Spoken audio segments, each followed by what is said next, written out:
donde se define todo lo que es instrumento y todo lo que deriva de características que vamos a ver, tipos de instrumentales y cómo se arman cada uno de los paquetes de cirugía. Y luego también habrán visto cómo se conforman el personal del equipo de cirugía en razón de los 5 integrantes. Y ya hablaremos también pues de cómo cada uno se conforman, qué características debe tener en razón de las funciones de los integrantes y cómo se deben complementar cada uno de ellos.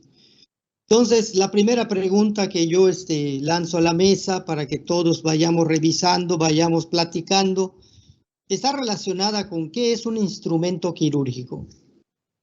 ¿Cómo lo podemos definir? Instrumento quirúrgico. No olviden poner la manita para que yo sepa. Les invito a participar. Recuerden que es la participación, además de ganarse puntos, pues bueno, también sirve para saber cómo están viendo la clase, cómo la están entendiendo, cómo están leyendo. Jacobo, adelante, Jacobo, te escuchamos. Y después está Andrea. Sí, doctor, buenos días. Buenos Un días. instrumental quirúrgico son aquellos artefactos que sirven para el apoyo o la ayuda de la realización de la cirugía, y estos pueden ser de distintos materiales. Correcto, está bien, que sirve y apoya para para la realización de una técnica operatoria. Ok, Andrea, adelante. ¿Qué más podemos decir del instrumento quirúrgico? Pues ya dijo pues para qué sirven y pues también mencionó que pueden ser de distintos materiales y en el video decía que podían ser de 4 materiales. El más, como podemos decir, básico, que es de muy poca duración, es el acero carbón, creo que se llamaba. Carbono, de carbono.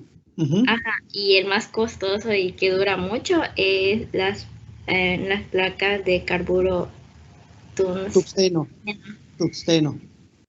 Y pues ya como que el intermedio está el acero inoxidable y las que son para microcirugías algo más específico son las aleaciones de titanio porque no pesan tanto. Exactamente. Ok, ya dijiste para qué sirve. Sí, Shadani, contigo cerramos ¿Qué es un instrumento quirúrgico? ¿Algo más, Shadani? Bueno, sí, que son herramientas que cumplen con diversos, ¿cómo decirle?, propósitos durante la cirugía. Por ejemplo, unos sirven para diéresis, otros sirven para la síntesis y otros sirven, por ejemplo, para realizar prensión de los tejidos o la separación. Cada uno cumple con distintas funciones dentro de la cirugía. Ok, correcto, sí. Vamos a cerrar este bloque aquí. Sí, gracias. Gracias a Jacobo, Andrea, Shadani. Sí, realmente lo que se busca con la definición de un instrumento quirúrgico es aquel accesorio, aquel instrumento, valga la redundancia en la definición, que me pueda permitir a mí realizar una técnica operatoria en un tejido, sea este tejido blando o sea este tejido conectivo, óseo. También hoy día están separándose las dos características, además de lo que vamos a ver del equipo general de cirugía, que es el que debemos conocer, comprender y sobre todo reconocer ante eventos de organización cuando deseo protocolizar una técnica quirúrgica, la que sea. Hoy se está hablando de cirugía de tejidos blandos y cirugía de tejidos óseos, ¿ok? Entonces, para estos necesitamos reconocer estos instrumentos de apoyo para estas técnicas donde yo debo tener al menos lo más básico posible para cada uno de ellos y poder de alguna manera realizar la técnica operatoria que vaya a protocolizar. Comentaban, ya se adelantaron, porque la siguiente pregunta era, bueno, ¿y qué tipos de instrumentos? Ya mencionó su compañera Andrea, creo que fue Andrea, sí, Andrea, que bueno, hay diferentes tipos de materiales y tienen características. Vamos a complementarlo. ¿Cuáles son estos tipos de material? ¿Cuáles son estos tipos de material? ¿Podemos recordarlo? ¿Podemos hablar y ampliar un poquito más? Adelante, Montserrat, te escuchamos. Bueno, pues como ya mencionó mi compañera, pero pues está el equipo general, está instrumentos que están especializados o adicionales, instrumental para diéresis, para síntesis, para prensión o de tejidos, de separación, de fijación de campos y de misceláneo. Ok. O sea, hay una amplia gama de instrumental. Ahorita hablaremos y damos ejemplos, Montserrat, de cada uno de ellos. ¿Cuáles son las características de este material? ¿Cómo debe ser? ¿Qué características como cirujano debo buscar o como parte de mi equipo, de mi instrumentación debo reconocer para que yo diga, tengo un buen material o tengo un material? ¿Qué características tiene ese material? ¿Debe tener ese material? Andrea. Pues yo creo que con respecto a lo que dijo en el video, pues que sea, pues sí es durable, porque Okay. pues... Lo primero que sea durable. De los 4 materiales, Andrea, que me comentaste, hablamos primero del carbón, después Ajá. hablaste del acero inoxidable y después hablaste de las aleaciones de titanio y luego hablaste del carburo tungsteno. En ese orden, ¿cuál es más durable? ¿Cuál es menos durable? ¿Cuál es de mayor calidad? Pues del más durable estoy entre el tungsteno y el titanio. Y el que Son de carburo tungsteno, así es. y el que es menos durable es el del carbón. Carbono, ándale, y el acero inoxidable, ¿no? Ajá. Ahora, si preguntamos a Andrea Salom, ¿cuál sería el mejor equipo en cuanto a su material, por ejemplo, si es de carburo tungsteno? ¿De dónde es originario este carbono tungsteno o carburo tungsteno? Eso sí que no me lo sé. Bueno, a ver, del salón, ¿quién leyó? ¿Quién revisó? Lo menciona mucho la doctora, la cirujana, se me fue el rollo ahorita con el nombre, la doctora Fossum, perdón. La doctora Teresa Fossum en su libro menciona, también el doctor Pierre Mattei lo menciona, si revisaron algo del doctor Alexander también lo menciona. Si revisaron algo del doctor Sevestre, Jacques Sevestre, también lo menciona. Es el equipo considerado en el mundo hoy día de mejor y mayor calidad en cuanto a su material, o sea, el material de que está hecho y que le permite tener pues todas las características importantes que debe tener un equipo de cirugía, ¿no? Su maleabilidad, durabilidad, filo, manejo, peso. ¿Cuál es ese equipo? ¿De qué equipo estoy hablando? ¿De qué fábrica? ¿De qué país? México los produce. Perdón, México los produce. ¿Qué leyeron?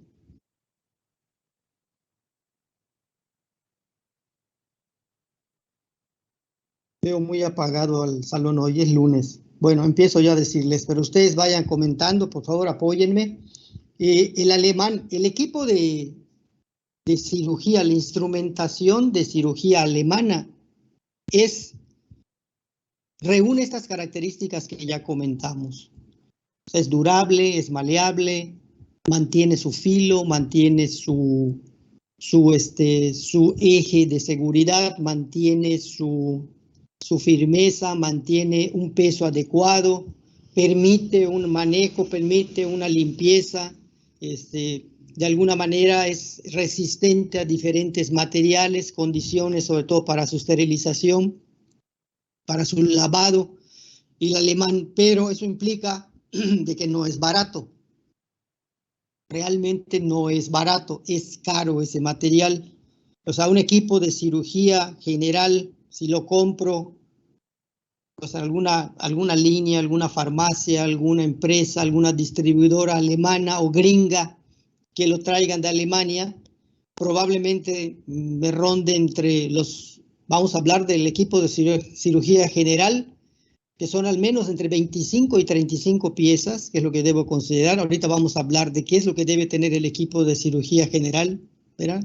para que yo considere que tengo un equipo de cirugía general, debe rondar entre los 50 y los 70,000 pesos, si es alemán. Si es de origen gringo, que también es de buena calidad, no tan bueno como el alemán, porque las fábricas alemanas tienen esta posibilidad de ofrecernos materiales de tungsteno, aleaciones de tungsteno, carburo, carbono. Los gringos compran este material y lo hacen, también lo pueden ensamblar, elaborar, procesar, y cuesta más o menos 30, 35. Si compramos otro que no sea Estados Unidos, que puede ser Canadá o puede ser incluso español, también España y Canadá tienen esta posibilidad, a lo mejor me puede costar entre 20 y 25. Pues también los chinos producen su propio material, pero no son tan durables como los alemanes, los gringos y los canadienses. Puede costarse entre 8,000 y 12,000, 15,000 pesos.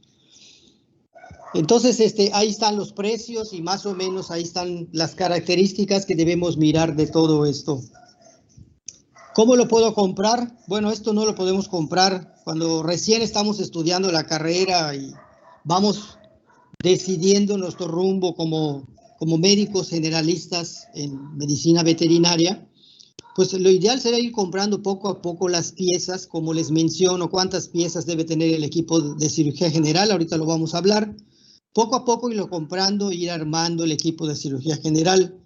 Realmente sí se puede comprar pieza por piezas o comprar las piezas por apartados, las de diéresis, las de síntesis, las de remoción, las de sujeción, las de aleación, las de sujeción y además desgarre o separación, desgarre.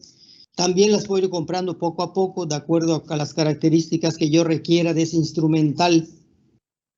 Y entonces te vas haciendo de un instrumental que si puedes comprar y hacer el esfuerzo para comprar, aunque te salga un poco caro, pero caro te va a durar, caro te va a permitir tener un buen material en muchos años, 10 años, 12 años, 8 años. Porque de otra manera vas a tener, si compras materiales de acero inoxidable o IO, algunos de carbono mezclados con acero inoxidable, a lo mejor te duran 3, 4 años y después tienen problemas, ya no son maleables, no son durables, ya no son de alguna manera firmes, pierden su firmeza, pierden su peso, incluso llegan a ser pesaditos con el tiempo, porque el material se ha deteriorado, porque el material ya no, incluso el filo lo han perdido. No son fáciles de afilar. Yo tuve varias piezas chinas que quise, tijeras Mayo, tijeras Metzen o Doyen, que fui comprando durante la carrera, y la realidad es que me duraron 2, 3 años, 5, exagerado, y pues me atreví a ponerles filo, a llevarlas a una persona que yo conocía y quedaron re mal, ya no volvieron a servirme, o sea, no quedan bien. No quedan bien porque deben traer el grosor específico de cada hoja para las tijeras, la angulación y la maleabilidad para las tijeras que no debe perderse, sobre todo para las Metzenbaum, que son las que hacen la separación, desbridación. Entonces no es fácil mantener eso. Entonces mi consejo es, si pueden, salón, si pueden ustedes poco a poco ir comprando sus piezas, pues háganlo, lo pueden hacer, pueden entrar en línea, y ahorita acá hay muchas posibilidades en línea de mirar, pues casas comerciales en México y fuera de México que ofrezcan materiales que tengan estas características, que les permitan a ustedes tener un material que les vaya a durar al menos más de 5 años, pues excelente, ¿no? Poco a poco. Muy bien. El equipo de cirugía general, adelante María del Mar, sí, te escuchamos. Buenos días, doctor. Buenos días. Yo quería comentar que algo que leí de este material, de los carburo de tungsteno, es que no se podía como que esterilizar en soluciones que contengan cloruro de benzilamonio, porque como que los disolvía o los desgastaba.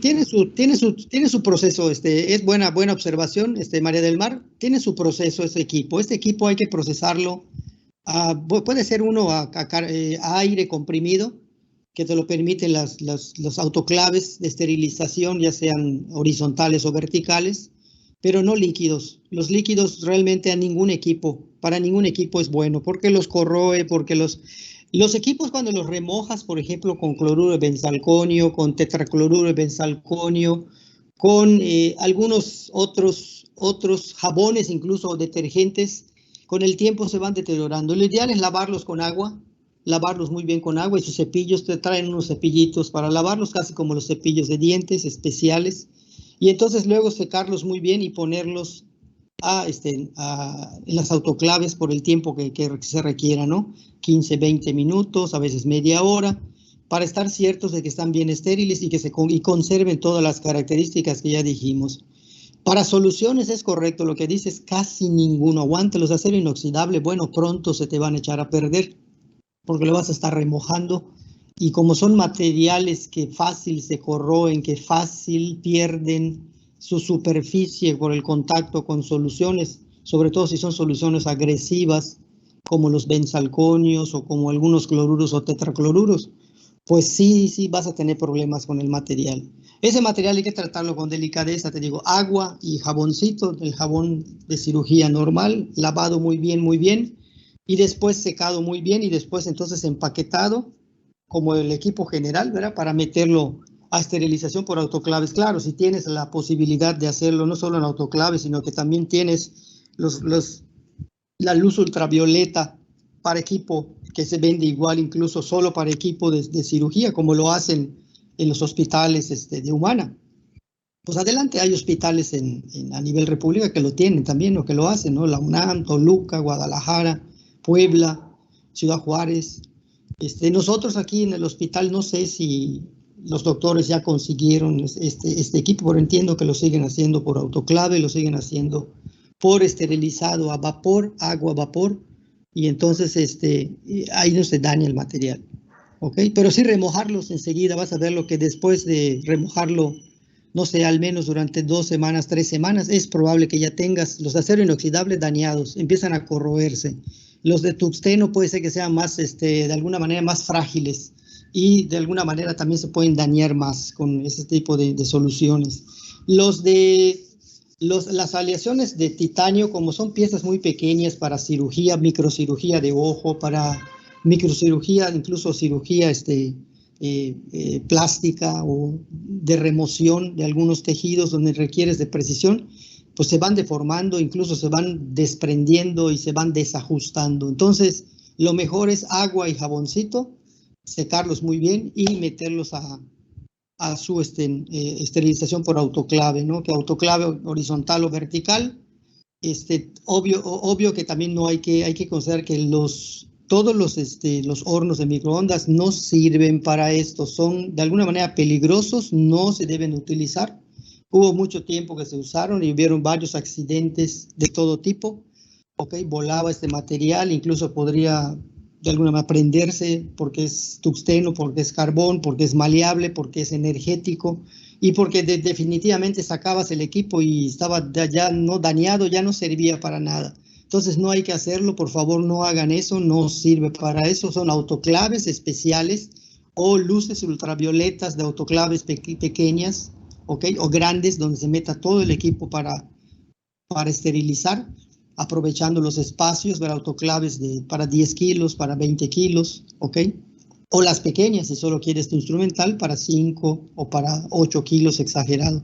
No son baratas, mientras más chicas las autoclaves, y claro, si cambia, por ejemplo, de energía, cambia a luz ultravioleta, pues es más caro, porque las luces ultravioletas en un periodo de tiempo se tienen que estar removiendo, limpiando, revisando, porque después de 6 meses, 8 meses empiezan a tener algunas bajas y subidas de energía. Entonces es todo un proceso que hay que conocer también, que rodea al protocolo de la cirugía, y donde yo debo proteger mi material, que no me costó 2 pesos, que es caro, y que debo yo protegerlo en las mejores condiciones para que mantenga estas características que ya dijimos.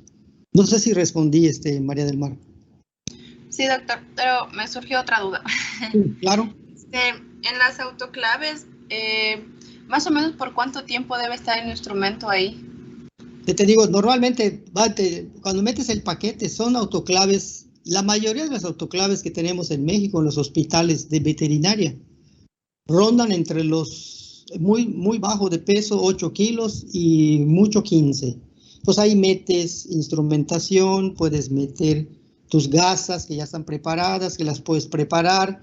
Puedes meter campos, ¿verdad? Los campos que son reusables, reutilizables, aunque ahorita se están utilizando más los desechables, ya no se están esterilizando. Entonces, más o menos eso dura un proceso de 15, 20 minutos. Hay todo un apartado, María del Mar, en el libro de la doctora Teresa Fossum, que habla de la asepsia, antisepsia, y habla de las esterilizaciones y de cómo mantener el material, cómo mantener cada uno de los equipos de cirugía que me van a servir a lo largo del proceso, ¿verdad? De mi actividad como cirujano general en medicina veterinaria. Te sugiero y le sugiero, Salón, que revisen esos apartados de la doctora Teresa Fossum, están muy completos. Y si no tuviesen el libro de la doctora Teresa Fossum, es posible que puedan conseguir vía PDF el libro del doctor Jacques Sevestre, ¿ok? Cirugía veterinaria, cirugía general veterinaria, Jacques Sevestre, con V y S, Sevestre. Ese doctor también describe la instrumentación, describe todo el proceso y también tiene un apartado muy interesante sobre todo lo que es asepsia y antisepsia. ¿Ok? ¿Qué se hace con el equipo? ¿Cómo se hace? ¿Qué se hace con autoclaves? ¿Qué autoclaves se recomiendan? ¿Cuáles son las buenas, las marcas, los pesos, los tiempos que se utilizan, cómo se manejan y todo eso? ¿De acuerdo, María del Mar? Sí, doctor, muchas gracias. Mucho gusto. Ok, más preguntas antes de pasar a qué debe tener el equipo de cirugía general. ¿Alguna pregunta, alguna duda? Bueno. Sí, adelante, Raúl. Sí, te escuchamos, Natalia. Hola, doctor, buenos días. Buenos días. Mi duda surgió porque en el video que vimos de los instrumentos, dice que se requieren 6 piezas de campo. Ajá. Pero también leí otra literatura y otros doctores comentan que pues con 4 son suficientes. Esto va a depender de nuestro paciente. Normalmente si son 4 ya como práctica, o siempre debemos cargar con los 6, o usted qué opina de esto. Bueno, ¿por qué 6? La recomendación de los 6 con base en mi experiencia y con base a lo que... Mira, lo que pasa es que muchas veces terminas las cirugías y no sabes dónde quedaron las 4. Entonces tienes de reserva siempre 2 o 3, porque esas son pinzas, dependiendo de tu paciente, hay pinzas backhouse muy pequeñitas, de 6-7 centímetros, hay otras de 10 centímetros, hay otras que ocupan 15 centímetros, de 20 más grandes, ¿verdad? Si son especies grandes, pero regularmente cuando ocurre el evento de cirugía, lo tengas en un quirófano, ahí lo tienes más controlado, probablemente no se te pierdan tantas, pero si no tienes el control y vamos a pensar en una campaña de control de la población donde hay que hacer ovaristerectomías o hay que hacer orquiectomías y está más o menos controlado el proceso, pero no está de alguna manera organizado en tiempos, formas, recuperación de material que se perdió, que no se perdió, que se movió, a veces te quedas... Esas 6 se van a convertir en 4 o 5. Lo ideal es que tengas incluso 10. No son caras, son baratas. Perdón, si vas a hacer cirugía en pequeños animales, en perros y gatos, regularmente con 10 pequeñas que tengas de backhouse, o puedes combinar. Puedes tener las más pequeñas de 5 centímetros y tener las grandes de 10. Dependiendo de la talla y de la raza del animal, pues entonces de alguna manera vas a tener control de tu instrumental y vas a saber que tienes, pues, para hacer tus pinzamientos de campo, ¿no? Entonces, más que nada es la razón. Ahora, hay libros que dicen, Natalia, si tú lees a la doctora Teresa Fossum, te puede decir que tengas 4. Si tú lees al doctor Alexander, te puede decir que tengas 6. Si lees al doctor Pierre Mattei, te puede decir 10. Es con base a la experiencia y con base al uso que le vas dando. Ahora, hay que tener cuidado de no extraviarlas, de no perderlas, porque se pierden con mucha regularidad y con mucha facilidad. Ok, doctor, muchísimas gracias. Mucho gusto. Jacobo, adelante.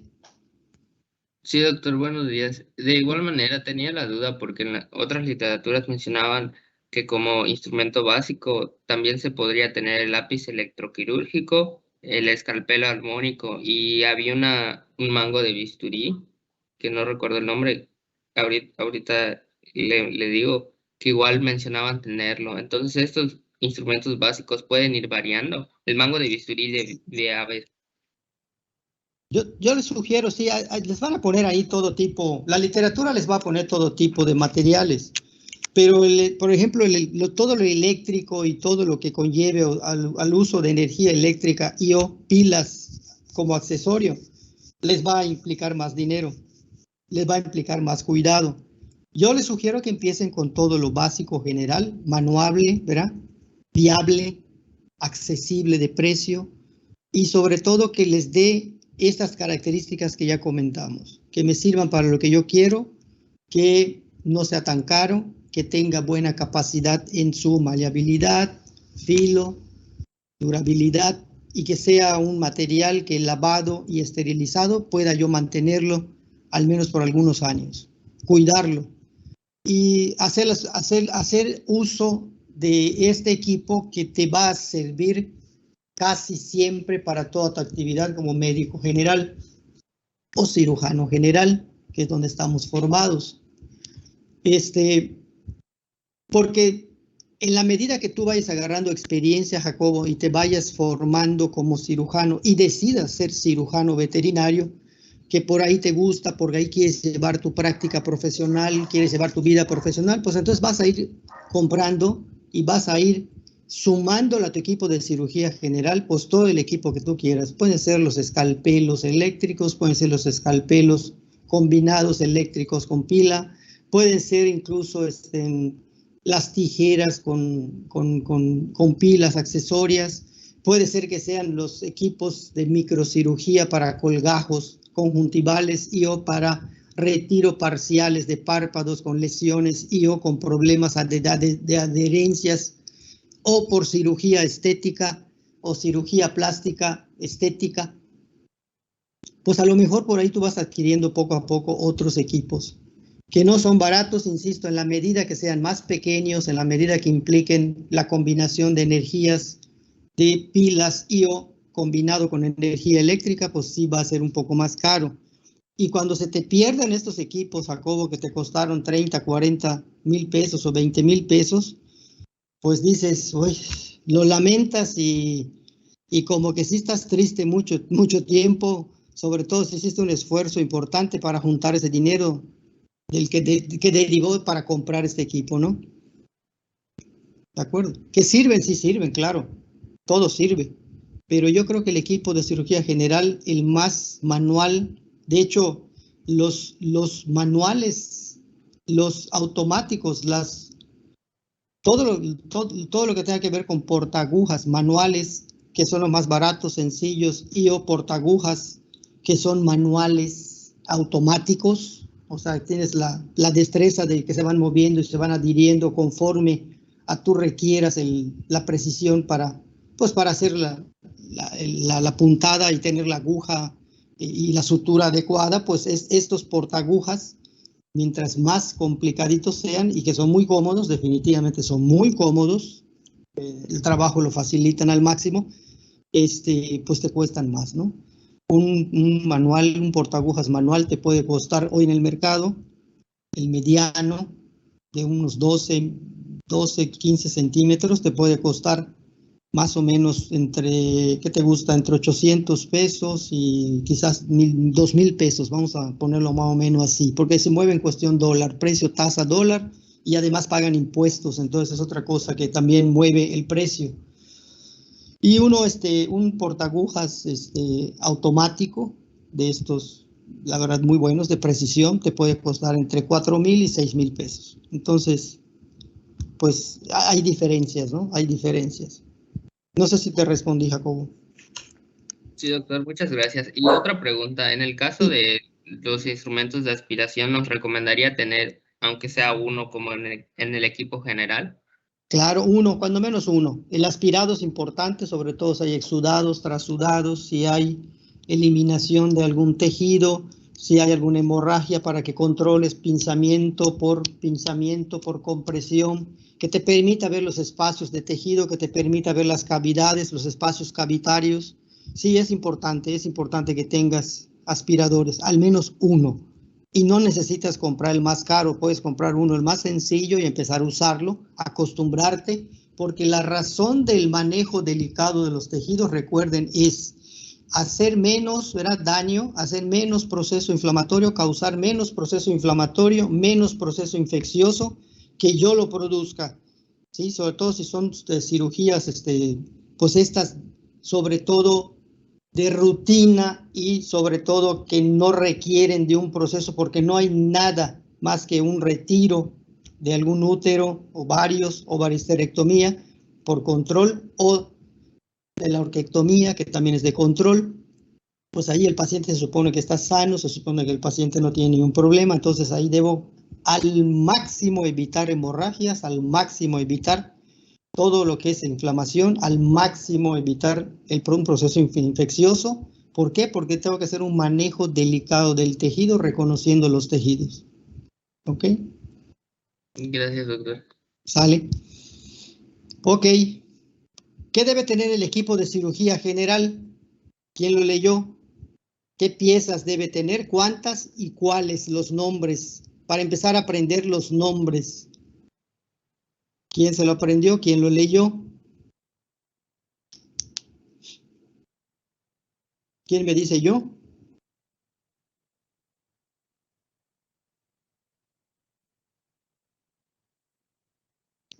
¿No se acuerda nadie? A ver, Jacobo. Después está Pues, Anielka. principalmente comentando, como usted ya mencionó, que varía igual según la literatura, pero los que usted mencionaba en el video eran pinzas de campo, las Barhouse, pinzas de disección Addison, pinzas de disección Broad-Addison, pinzas de disección traumática, tijeras de Mayo rectas, curvas, tijeras de Metzenbaum curvas, portagujas de Mayo Hegar o Matthew, pinzas de mosquito, Helsted rectas, pinzas de mosquito Helsted curvas, pinzas hemostáticas Kelly y Creel curvas, pinzas hemostáticas Rolls Chester Karma rectas, pinzas atraumáticas Alice, ganchos de ovorectomía Snob o Cubal, mango de bisturí 3 y 4 y separadores Zen y Fabu. Pero estos varían igual dependiendo de la literatura, como le mencionaba, que algunos mencionan que puedes tener un poco más, un poco menos. Y también en el caso de algunos les añaden los instrumentos de aspiración, que son las cánulas de Fraser, cánulas de Poodle o aspiración de Janker. Janker, ok, de Janker. Y, ok, muy bien, Jacobo, sí, es correcto. Prácticamente dijiste todo. Marisol, ¿y cuántos de cada una debemos tener al menos para decir tengo un buen equipo de cirugía general? En material y en número.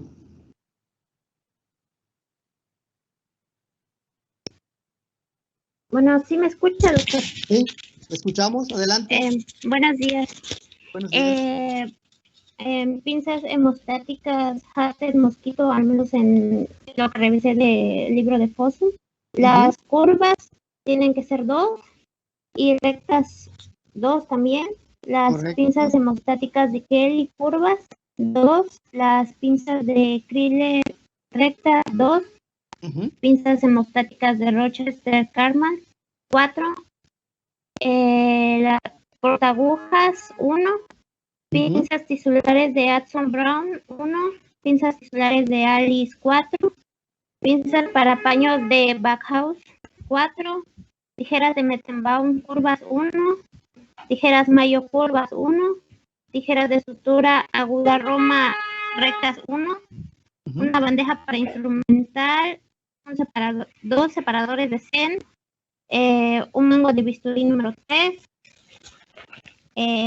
Gancho emasculador para ovaricectomía 1.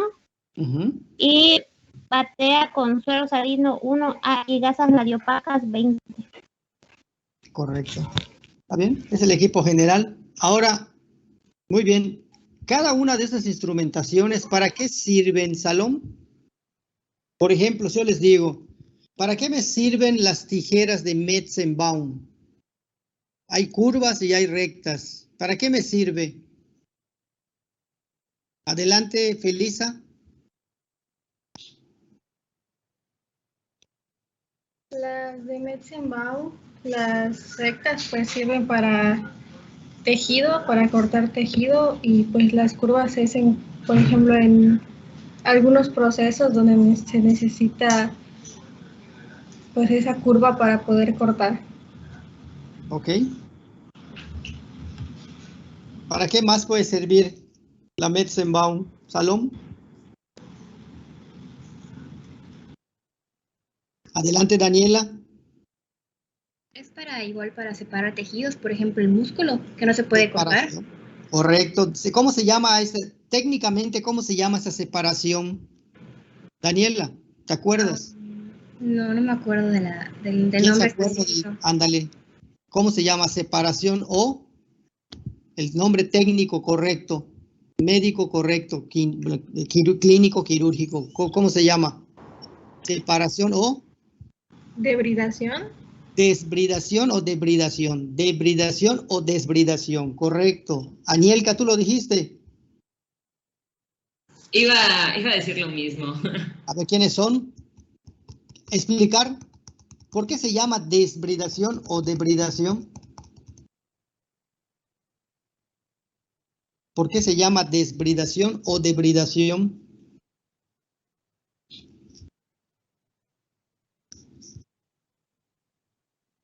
¿Por qué se llama así?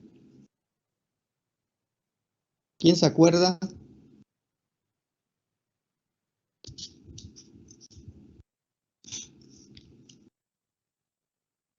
Porque, insisto, o sea, todo ese tecnicismo tengo que conocerlo. No solo tengo que ser un operario manual hábil, con destreza manual y habilidades manuales, sino también debo conocer y reconocer qué estoy haciendo. Sí, Dani, adelante. Es el retiro de tejido muerto. Recuerda que desbridar no solo es tejido muerto, también lo hacemos con tejido vivo. ¿Pero por qué? ¿Por qué se llama desbridar o debridar? Porque pueden ser ambos tipos de tejido, pero no necesariamente, porque estoy haciendo una separación, que puede ser un tejido vivo que quiero mantenerlo, ¿verdad? Con ese contacto, con esa oxigenación, con ese campo que estoy viendo, natural, que conserva el tejido su naturaleza para que yo lo mantenga, haciéndolo generoso, haciéndolo manual, haciéndolo de una manera delicada. Por eso es el manejo delicado de los tejidos, procurando ser menos invasivo, menos agresivo, producir menos inflamación, menos procesos infecciosos, inflamatorios infecciosos en tejido. ¿Por qué se llama desbridación, debridación? Porque debe mantener la armonía celular del tejido. En este caso del tejido muscular, las fibras, ¿verdad?, deben mantenerse, no desgarrarse, no romperse, desbrido, separo, porque quiero mantener el tejido como tal, sobre todo el tejido muscular, que nunca debe ser desgarrado, nunca menos cercenado, cortado, porque ahí voy a provocar un proceso, una hemorragia, que me va a llevar a un proceso inflamatorio y me va a llevar a una cicatrización que va a durar. Ya vimos todo el proceso de la cicatrización, a qué conlleva cuando hay todo un fenómeno agresivo por corte, por agresión, por cercenación. Entonces yo quiero mantener el tejido, desbrido para mantener el tejido, ¿ok? Sobre todo intacto, sano. Muy bien. ¿Para qué sirven, por ejemplo, los separadores de Farabeu que mencionaba su compañero Jacobo? ¿Para qué sirven los separadores de Farabeu? Para mejorar el campo de visión. ¿Quién lo dijo? Perdón, no vi la pregunta. Yo, Marisol Jiménez. Marisol, para mantener el campo visual o el campo óptico, ¿está bien? Sí, es correcto. Para que yo vea dónde estoy manipulando, dónde estoy maniobrando, dónde estoy de alguna manera interactuando con ese campo, con ese tejido. Muy bien. ¿Para qué sirven las pinzas de Rochester Pin? ¿Para qué sirven las pinzas de Rochester Pin?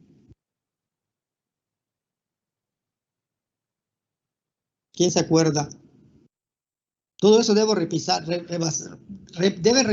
y repasarlo Está en los diferentes libros de anatomía y eso me sirve para que yo haga. Daniel, adelante. Es para, o sea, para sujetar, primero que nada, vasos sanguíneos, ¿no? Exactamente. Puedes sujetar tejido más que vasos sanguíneos. ¿Qué hay que procurar con las pinzas de Rochester Pink, Daniela?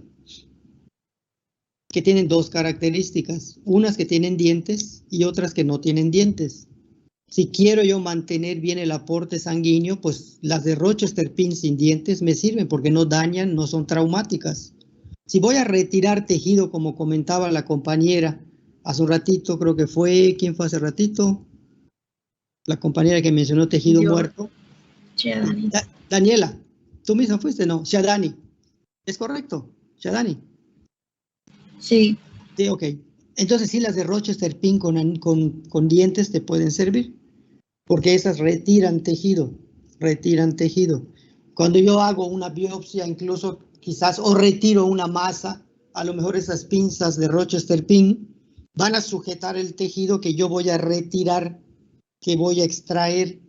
Entonces ahí no causo daño, no voy a dejar nada que cause daño, ¿ok? Muy bien. ¿Para qué sirven las pinzas de Backhouse? Pinzas de Backhouse.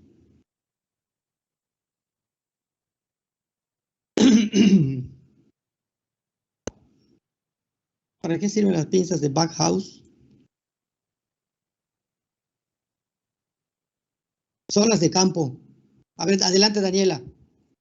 Eso iba a decir que son las de campo para sujetar los campos quirúrgicos. Sujetar campos adheridos a piel, ¿verdad? Eso sí, sujetar. Muy bien. ¿Y para qué sirven, por ejemplo, las conocidos popularmente como pinzas mosquito? Pero pueden ser Rochester Pink, pueden ser Bayen, Doyen, pueden ser Carmichael Jacobs, conocidas popularmente como de mosquito. ¿Para qué me sirven las pinzas de mosquito? Adelante, Carlos. Bueno, creo que también se les llama de Halsted. También el doctor Halsted también creó unas, sí, de hecho son las mejores, Carlos, y son muy caras. Bueno, yo leí que era para maniobrar tejido que era, bueno, por así decirlo, delicado. Tejido delicado, así es. ¿Y cuántos tipos de estas pinzas mosquito hay? Me parece que, bueno, no sé por división, no sé si sea por tamaño o por... No, por la característica. Son como las tijeras hay curvas y rectas, ¿no? Igual estas, ¿no? Ajá. Hay curvas y hay rectas. ¿Por qué hay curvas? ¿Por qué son curvas, Carlos? ¿Por qué crees, consideras? Para entrar a lugares donde sea más fácil sostenerlo de una manera curva. Exactamente, por la angulación de tejidos. A veces también leí que podían ser muy pequeñas. Sí, son muy pequeñas. De 12 centímetros era la más pequeña. La más pequeña es de 12 centímetros. Hay grandes de 15, hay de 20. Sí, son muy grandes. Pero la de 12 centímetros es la más pequeña. Y de hecho sirve para eso, para hacer movimientos rápidos en angulaciones de tejido donde podamos acceder de alguna manera. Ok. ¿Para qué me sirven, por ejemplo, las pinzas de Doyen o de anillo? Pinzas de anillo, ¿para qué me sirven?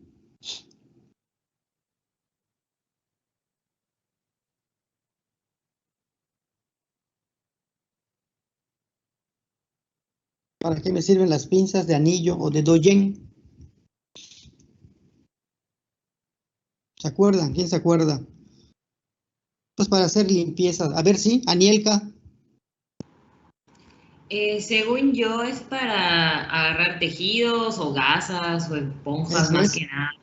Tejidos, gasas, correcto, tejidos, gasas. También tejidos que no van a desgarrarse, tejidos que no van a manipularse mucho tiempo. Se pueden sujetar con pinzas de anillo o Doyen. Y así para cada uno de los instrumentales y así para cada uno de los equipos que yo les sugiero que lean el más completo, el libro más completo que habla de todo esto, de este apartado, es el de la doctora Teresa Fossum. Aunque el libro del doctor Silvestre es muy completo también, vean si lo pueden bajar PDF, Cirugía General Veterinaria, Cirugía General Veterinaria. Muy bien, ¿alguna pregunta sobre la instrumentación, sus características y sus funciones?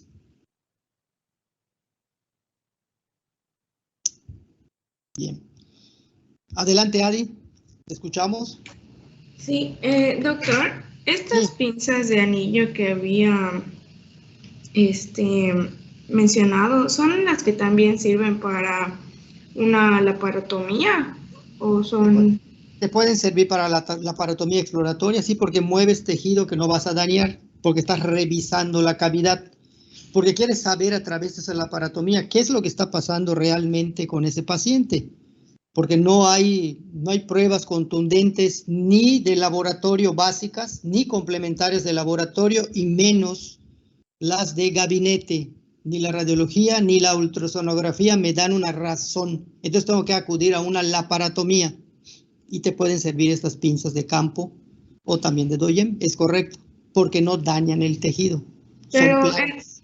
Pero, en dado caso que haya cuerpo extraño y tengamos que abrir, no sé, alguna parte de intestino, ¿esas son las que entran para sacar cuerpos extraños? Te pueden servir, pero son muy largas, la mayoría de ellas son largas, no son muy cortas. Hay otras pinzas que son las pinzas de Halsted Brown y otras que se llaman de Halsted Crayet Doyen, que también te pueden servir para eso. Son específicas para retiro de cuerpo extraño, aunque las pinzas de mosquito planas, las rectas, te pueden servir también, Adi, para retiro. Ok, doctor, muchas gracias. Para no dañar el tejido. Lo que queremos es evitar al máximo que haya más daño en ese tejido. Sí, Carlos, adelante. Sí, yo le quería preguntar que estos instrumentos que son de separación o exposición, que son unos instrumentos, mencionaba el Gosset, Belfort, Gelpi. Gelpi, sí. Alcheto. ¿Para qué sirven? Porque... Esto es para, por ejemplo, cuando tienes vamos a pensar que tienes algún tejido necrosado, sobre todo en regiones intestinales, básicamente, para hacer resección intestinal, te pueden servir para retirar ese tejido que ya está necrosado, dañado. Son pinzas agresivas, no son pinzas, vaya, delicadas, son pinzas que te van a permitir retirar ese tejido, ¿ok? Y sujetarlo para que tú puedas hacer luego la reposición, traslocación del tejido bueno en una zona donde ya retiraste tejido necrosado, donde ha habido, no sé, algún proceso infeccioso crónico, porque ha habido algún proceso de torsión, dilatación, rotación, porque ha habido un cuerpo extraño mucho tiempo y no se dieron cuenta, porque no se expulsó, no se hizo a tiempo la cirugía, y hay tejido necrosado, dañado, o retiro de masas tumorales. Básicamente son sujetadores duros. Son sujetadores duros, sí, duros, y además para tejidos que ya tienes que retirar de esa estructura, de esa cavidad. Ajá. Y también le quería preguntar que, por ejemplo, estos esterilizadores a rayos ultravioleta, a mí se me hacen muy buenos. Muy buenos. Como en cuántos VBs. Hay variados. De hecho, si lo quieres para superficies, cambian. Depende mucho si lo quieres para quirófano, si lo quieres para un espacio de 2x2, 4x2, si lo quieres para equipo, el equipo que ya dijimos, cambia mucho. Y en razón de los cambios de rayos ultravioleta que emitan cantidades, te va a costar. No son baratos, definitivamente no son baratos. Los que se usan ahora en los hospitales de Humana, pues son estos que cierran, limpian todo el quirófano y lo cierran 12 horas, lo cierran a veces 24 horas y los mantienen con su rayos ultravioletas. Esto es para que se dé al máximo todo el proceso de esterilización dentro de esa superficie, de ese espacio.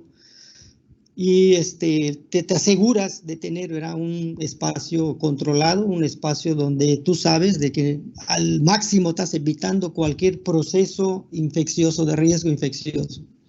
Más en los hospitales, ¿no?, donde hay movimientos. Por eso los hospitales de Humana tienen De estos quirófanos, sobre todo los privados, tienen al menos 4 o 5 quirófanos que puedan ir rotando para mantenerlos de alguna manera estériles. ¿Ok? En veterinaria, aquí a nivel local, no sé si el doctor Novelo ya tenga, o el doctor García, no estoy seguro. Alguno de ellos puede tener. Pero en Puebla yo conozco a 2 o 3 que lo tienen para su quirófano. En la UNAM hay un quirófano, sobre todo de ortopedia, de cirugía ortopédica, que lo mantiene. En Guadalajara también hay otro. Y en Ciudad Juárez entiendo que hace poco lo empezaron a habilitar. Nosotros todavía no lo tenemos, ni en la clínica de la unidad de enseñanza, ni en el hospital. Todavía no, porque son equipos costosos, son equipos de mucha lana. Bueno, en Estados Unidos se usa mucho, ¿no? En los hospitales veterinarios y humanos de Estados Unidos se usa mucho, en Europa también se usa mucho. Pero sí es un equipo que requiere inversión. Y te da tranquilidad, te garantiza tranquilidad.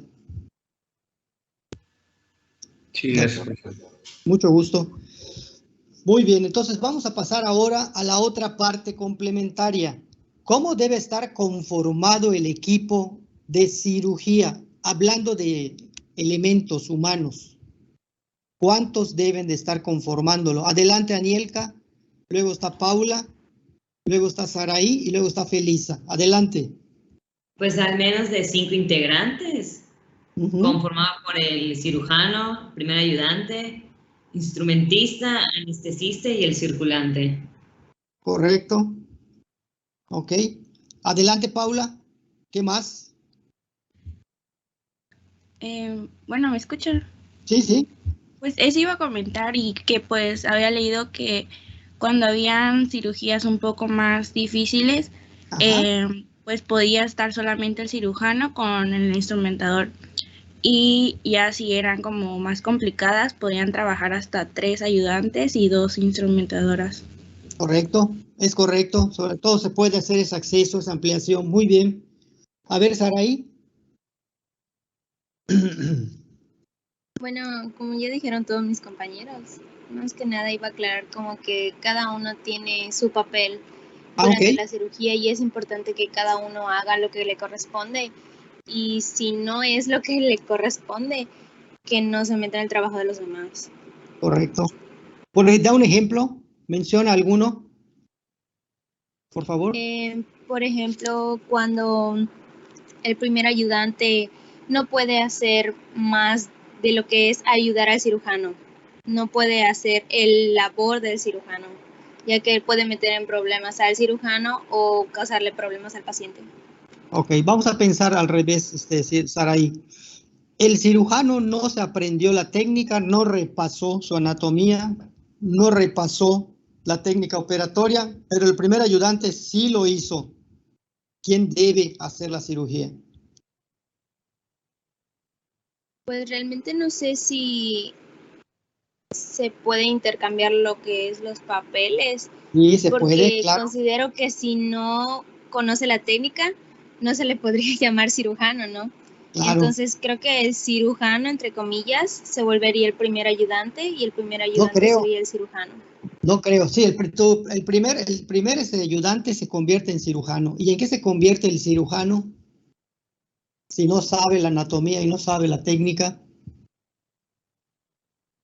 Pues de igual manera el primer ayudante debe de conocer lo que es la técnica, la anatomía. Entonces creo que quedaría fuera. Si no a lo mejor todo eso. Se convierte en circulante, ¿no? Sí. El cirujano se puede convertir en circulante.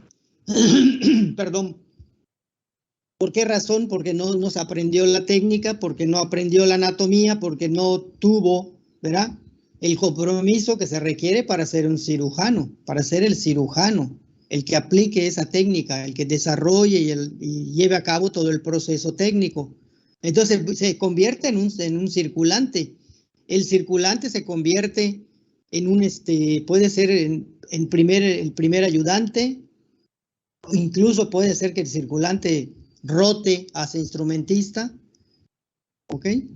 O también si sabe la técnica, protocolo preanestésico y anestésico, puede convertirse en anestesista y el anestesista va hacia instrumentista y el instrumentista se vuelve el primer ayudante y el primer ayudante ya es el cirujano. Entonces, vean ustedes la rotación, compromiso. Por eso es importante que cada uno comprenda su papel, comprenda su responsabilidad, su compromiso, su rol. Por eso son 5 y por eso tiene que saberse la técnica. Por eso todos deben estudiar, todo el equipo debe estudiar la técnica, todo el equipo debe protocolizar la técnica. Todo el equipo debe saber de anatomía, debe saber de la fisiología, debe saber qué se va a hacer por cualquier circunstancia, por cualquier situación que se presente en el quirófano. Se sintió mal el anestesista porque está mareado, porque tuvo un problema, porque tiene algo, está muy estresado, pues entonces se van cambiando los roles, los papeles, pero todos deben conocer todo el protocolo, todo el proceso. Por eso es un equipo de cirugía, integrantes, ¿verdad? Elementos integrantes de un equipo de cirugía. 5, con responsabilidades diversas, pero con compromisos también de alguna manera de todos para todo el proceso. ¿Quién es el líder del equipo de cirugía? ¿Quién debe ser el líder del equipo de cirugía? ¿Y por qué?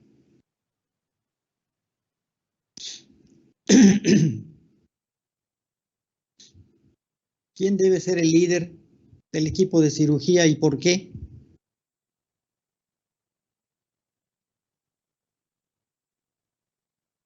El cirujano. ¿Por qué debe ser el cirujano el líder? Adelante, Marisol. Porque debe estar al tanto del trabajo de cada uno de sus compañeros y aparte tiene que ser, ¿cómo decirlo? Debe de ser resolutivo y saber cómo resolver los problemas o dificultades que se puedan presentar en la cirugía. Correcto. Muy bien, así es. Debe ser el líder, el que encabece, el que lidere todo el proceso, el que diga que cada uno debe cumplir con su papel, ¿verdad? A cabalidad y sobre todo con responsabilidad. ¿Qué hace el primer ayudante? ¿Qué papel tiene el primer ayudante? Puede suplir al cirujano, ya lo dijimos. Feliz, adelante. Adelante.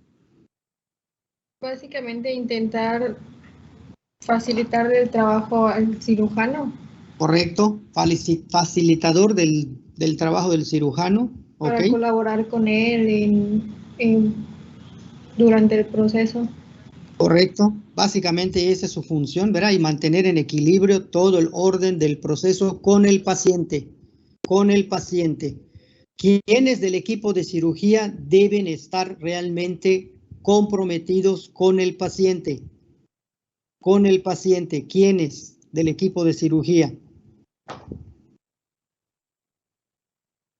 Son 3 directamente involucrados. ¿Quiénes son? Adelante, Saraí, y después está Paula, después Marisol otra vez. Sería el cirujano, el correcto, primer ayudante correcto, y el anestesista. Correcto, esos 3. ¿Por qué? ¿Por qué, Saraí? Porque el cirujano está directamente teniendo las manos sobre el paciente. El correcto. Primer ayudante no puede cometer equivocación, ya que también pone en riesgo la vida del paciente. Y el anestesista se encarga de mantener al paciente en un momento estable para que el cirujano pueda hacer su trabajo. Correcto, así es. En ese orden hay que mantener ¿verdad? Las distancias y sobre todo los compromisos. Muy bien, Saraí. Sí, Marisol, ¿algo más que agregar? ¿Algo más, Marisol? Pues básicamente lo que dijo mi compañera y pues básicamente el anestesista es el que se encarga de llenar un informe sobre las alteraciones que pueda tener el paciente. ¿Por qué lo tiene que llenar el anestesiólogo o anestesista, Marisol? Porque básicamente él es el que checa los signos vitales y la evolución que tiene durante toda la cirugía, básicamente. Porque él lleva a cabo la evolución, ¿verdad? De todas las variables constantes o signos, ¿verdad? Que manifieste el paciente y debe guardar el equilibrio de ese paciente para el protocolo instaurado, discutido, acordado para el proceso quirúrgico que se va a llevar a cabo en este paciente. ¿Quién debe controlar las pruebas básicas del laboratorio? ¿Quién las debe solicitar antes de declarar apto a un paciente para un proceso quirúrgico? ¿Quién debe solicitar las pruebas básicas del laboratorio? Adi, adelante. Yo creo que el mismo cirujano, ¿no? Puede ser el cirujano, y si no es el cirujano, ¿quién? El primer ayudante. Y si no, ¿quién? Lista. ¿Quién? Adelante, Carlos. El anestesiólogo. Claro, claro, no se olviden que él va a llevar el equilibrio, pero el primer ayudante debe estar, oye, anestesista, ya solicitaste, ¿qué tenemos? Y el cirujano, señores, ¿qué tenemos? El paciente es apto. ¿Hay anemia? ¿Hay algún proceso infeccioso? ¿Hay algún proceso inflamatorio? ¿Cómo está el riñón? ¿Cómo está su condición de este paciente? ¿Está apto?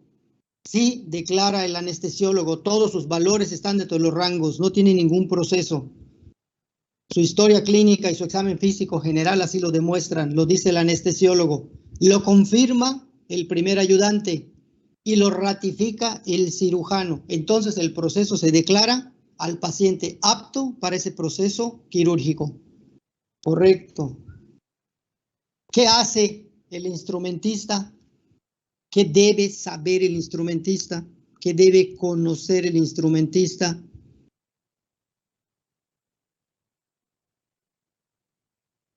Adelante, Sandra. Pues los procedimientos y la utilización de los instrumentos para qué se utilizan y en qué momento. Es correcto. Y si no lo supiera, ¿qué pasaría? Pues creo que habría un problema porque atrasaría a los cirujanos y pues podría provocar un accidente.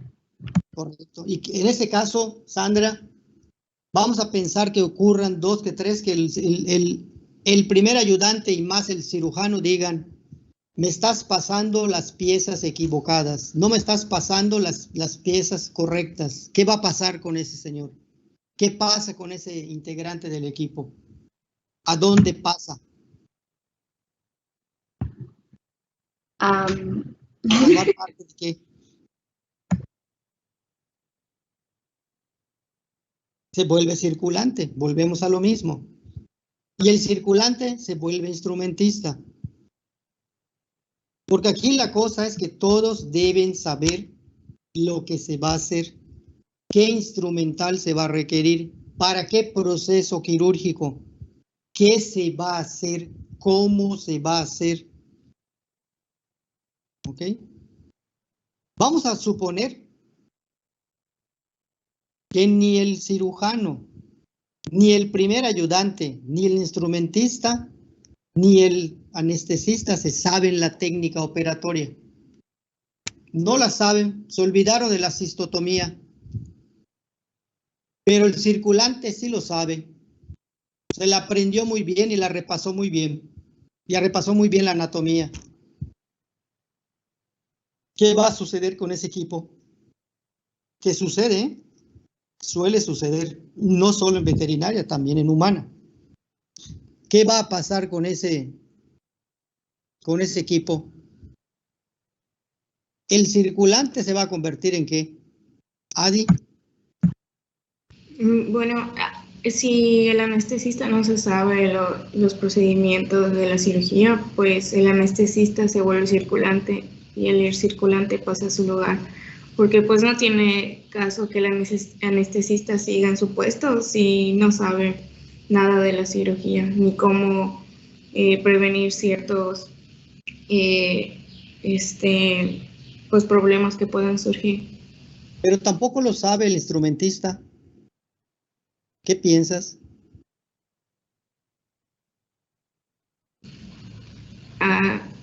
Pues no sé si podría haber dos circulantes, pero pues... No, pasa a ser instrumentista.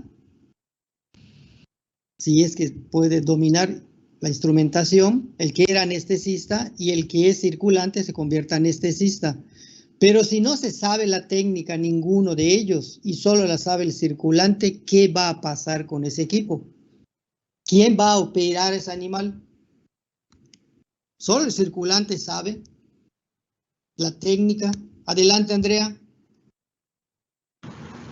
Pues lo que yo, o sea, no sé si se deshace el equipo, pero o podría pasar en que el circulante como que le explique o le asesore al cirujano de cómo hacerlo.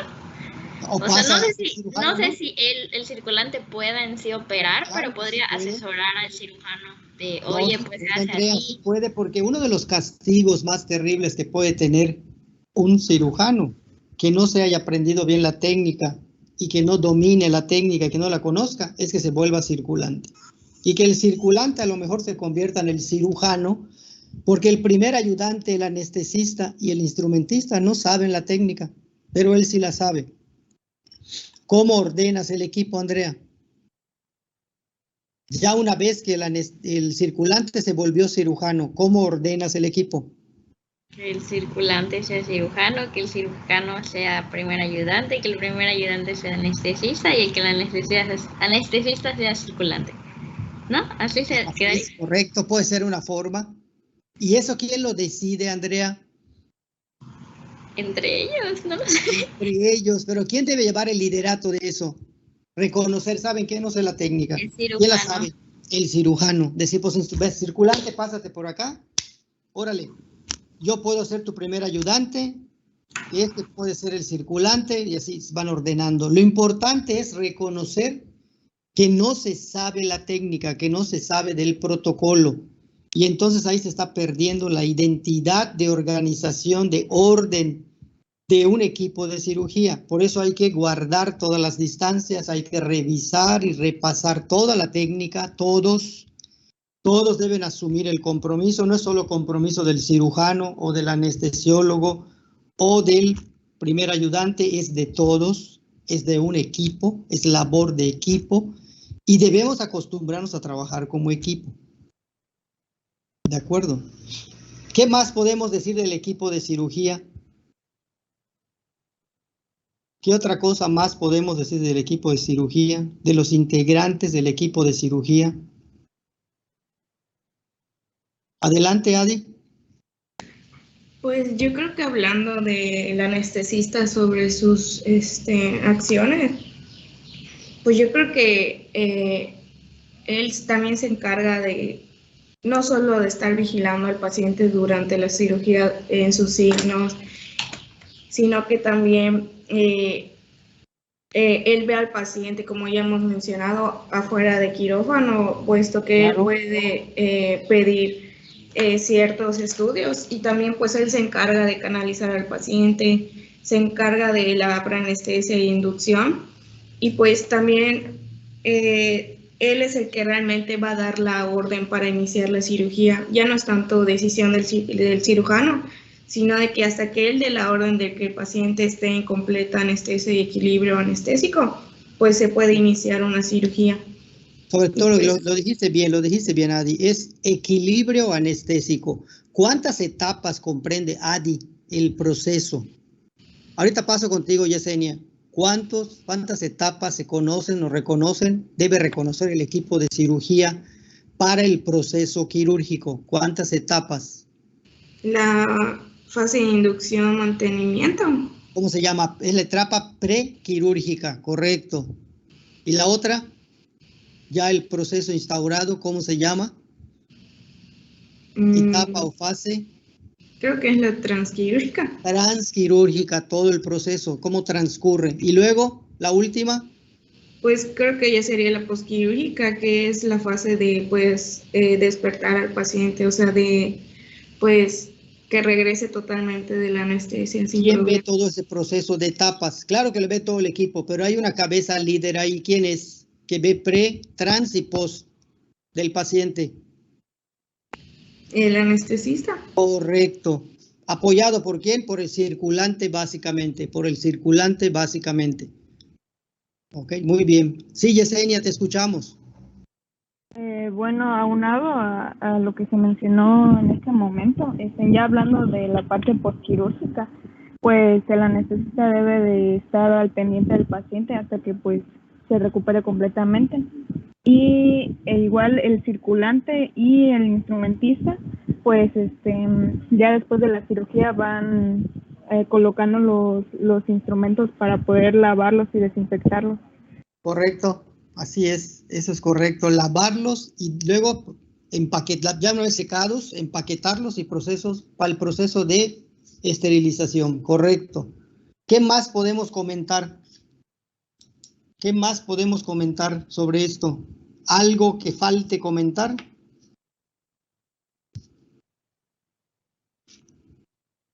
Vean ustedes qué importante es, uno, conocer la instrumentación, las calidades y tipos, y sobre todo para qué sirven, funciones. Dos, integrantes, elementos del equipo de cirugía, su compromiso, y todos, de alguna manera, estar involucrados en el proceso. ¿De acuerdo? Es importante que lo repasen. Yo les sugiero que revisen los libros de la doctora Teresa Fossum, insisto, con Jacques Sevestre, insisto, el doctor Alexander también les puede servir. Es un libro de 2004-2006, pero trae imágenes, trae figuras muy buenas en alusión a cada uno de los instrumentos que deben de considerarse para la cirugía general y para qué sirve cada uno de ellos. Sí, Carlos, adelante, Carlos. Sí, cuando uno empieza en veterinaria, yo pienso que uno tiene que asumir, bueno, es lo que he visto, que uno asume la mayoría de los papeles, ¿no? Porque sí, falta de personal. Claro, cuando estás solo en tu clínica, buena pregunta, Carlos. Cuando estás solo en tu actividad profesional, muchas veces no vas a tener, pues, la posibilidad de contratar al principio, ¿verdad? Porque estás empezando personal, entonces una persona, te conviertes en cirujano, te conviertes en primer ayudante, te conviertes en instrumentista, te conviertes en anestesista y te conviertes en circulante. Todo principio es así, todo principio implica, ¿verdad?, ese tipo de procesos. Después, con el tiempo, poco a poco, ¿verdad?, en la medida que vas desarrollándote en tu actividad profesional y tienes el recurso para poder hacerlo, pues sí, entonces empieza a contratar a una persona, regularmente una, dos, y tienes 3 de 5, son 3, y de los 3, pues bueno, uno que puede ser circulante y o anestesista, y otro que puede ser primer ayudante e instrumentista, y el cirujano, pues que se dedique a la técnica, ¿no?, junto con estos dos demás. Sí, es cierto, al principio normalmente en veterinaria así es, incluso ahora ya hay clínicas y hay hospitales en Mérida y en México, privados y también de algunas universidades que tienen enfermeros y o auxiliares técnicos, llamados también técnicos veterinarios, que en México ya hay esa posibilidad, ¿no? Ya se puede ser un técnico veterinario. Estuvo muy de moda en Estados Unidos, ¿verdad? 2, 3 años estudiaban los técnicos veterinarios, se convertían en técnicos veterinarios y enfermeros veterinarios. En México ya empieza a darse esto. Guadalajara entiendo que da un curso de técnico veterinario, creo que de 2 años. Creo, si no estoy mal, Chihuahua ya lo tiene también, por su cercanía con Estados Unidos. En la UNAM no hay. Todo lo que es centro hacia el sureste no hay todavía técnico veterinario, pero bueno, nos van a estar llegando de Estados Unidos y probablemente de Canadá, donde también hay auxiliares o técnicos veterinarios. Es correcto, Carlos, es correcto. Muy bien, si les parece, vamos a pasar lista. A ver, Alonso, ¿está por acá? Alonso. Ya no está Alonso. Ábalos. Ayora. Sí está, doctor. Perdón, Presente. ¿Quién? Ábalos sí está, no enciende su micrófono. Ábalos. Está malo su micrófono. Ok, gracias. Ayora. Presente. Gracias. Cámara. Presente. Gracias. Cano. Gracias. Castillo. Presente. Castillo. Gracias. Ceballos. Presente. Gracias. Chablé. Presente. Gracias. Chan. Presente. Gracias. Delfín. Delfín. España. Presente. Gracias. Estrada. Gómez. Gómez. Gracias. González. Presente. Gracias. Gutiérrez. Gutiérrez. Presente. Gracias. Jiménez. Jiménez. Presente, Jiménez, presente. Gracias. Juárez. Juárez. Juárez presente, doctor. Gracias. López. López. Más. Más. Presente. Gracias. Gracias. Marrufo. Marrufo. Presente. Gracias. Medina. Medina. Medina. Mo. Presente. Gracias. Narváez. Presente. Gracias. Neria. Neria. Presente. Gracias. Olivares. Presente. Palma. Presente. Gracias. Pech.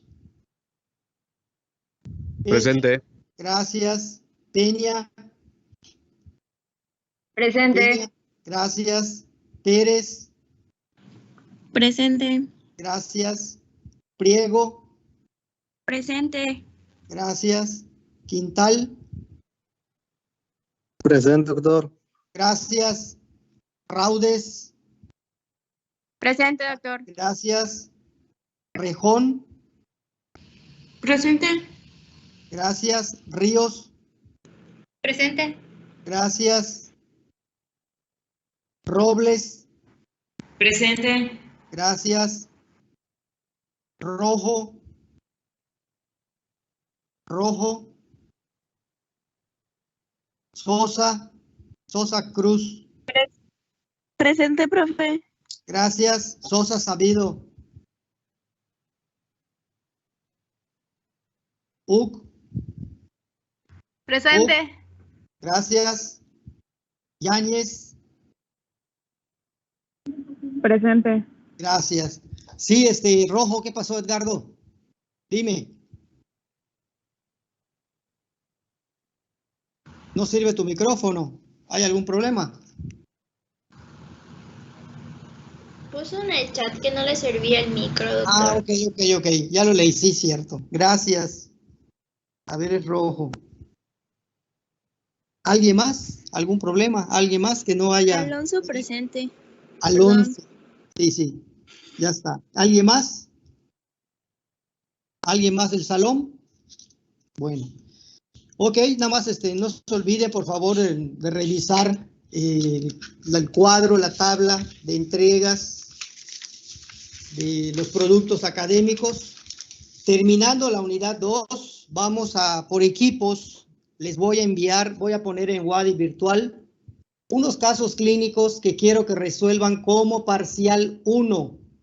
Como parcial 1. Lo van a resolver por equipos y les voy a dar una semana para resolver el caso. ¿De acuerdo? ¿Sí se escuchó que salón?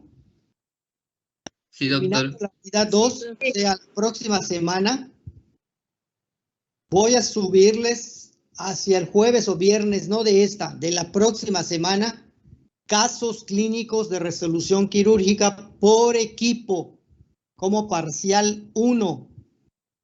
Me lo van a devolver ustedes resuelto en PDF y me lo envían. Apenas lo hayan resuelto, una semana les voy a dar para que resuelvan el caso clínico como equipo. Todos deben participar del equipo. Es calificación para cada uno de ustedes como equipo de cirugía. Aunque sean 7, 8, no importa. ¿Sí quedó? Y hoy hacia la tarde-noche les debo subir su primera calificación del ensayo que me enviaron. Ya terminé de revisarlos. Hoy subo las calificaciones a Wadi Virtual. Yo les aviso por el grupo apenas haya subido las calificaciones. ¿De acuerdo? Muy bien, pues ahí está. Por favor, nos mantenemos comunicados. Cuídense, por favor, y gracias por participar en el foro. Que pasen un bonito lunes. Estén bien. Saludos a todos y a todas.